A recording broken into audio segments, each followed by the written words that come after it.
Daily chart of gold for Tuesday, May the 27th. Well, we're still narrowing ranges as we hold within this triangle pattern, which goes back to the 14th of April. So it's just a question of waiting for the breakout. Trade the ranges, trade the levels rather, until we break the range, of course.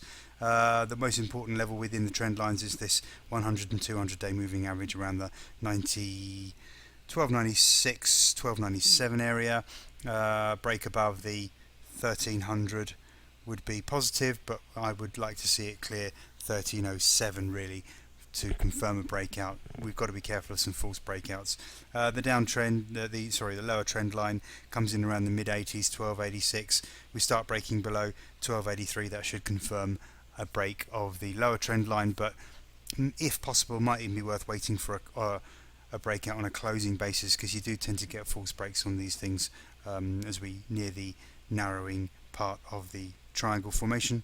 WTI Crude has had a really good run. We are very overbought on the daily stochastic, so we've got to watch this trend line here. Goes back to, let me see, the March high, I think.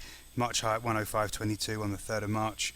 We've got to watch that. This trend line comes in around the 104.75 area, or 77.78 as I've put on today's report. If we can get through there, we're going to have to break above April highs at 104.99. So possibly a decent trade would be to try shorts up to the trend line in the mid 104.70s with a stop above April highs.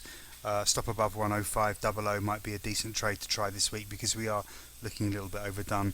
If we do break higher, then we're going to have a look at these 105.22 highs we saw back in March, and obviously a break above there would be very positive indeed. Failure to get through 104.75, well, it's going to trigger some profit taking this week, and we've got some support levels as targets on today's report for you to look at.